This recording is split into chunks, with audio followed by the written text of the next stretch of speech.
रवि एक शौकीन चित्रकार था, लेकिन उसका सपना था कि एक दिन उसकी बनाई हुई पेंटिंग्स मशहूर हो जाएं।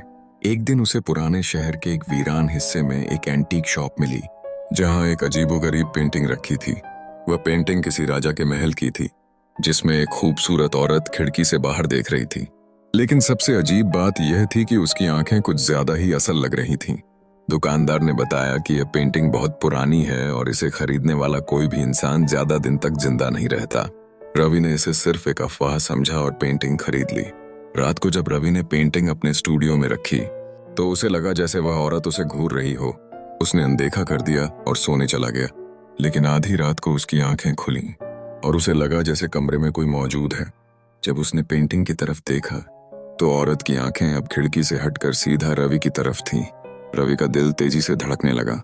उसने समझा कि यह सिर्फ उसका भ्रम है और फिर से सोने की कोशिश की। लेकिन तभी दरवाजे पर हल्की हल्की दस्तक हुई।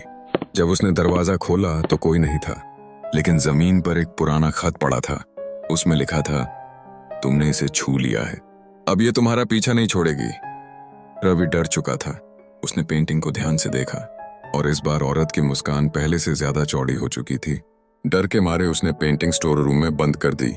लेकिन अगली सुबह जब वह उठा, तो पेंटिंग फिर से उसकी दीवार पर टंगी हुई थी। डर के मारे रवि ने उस दुकान वाले को फोन किया, लेकिन फोन नंबर अस्तित्व में ही नहीं था। अगली रात रवि गायब हो गया।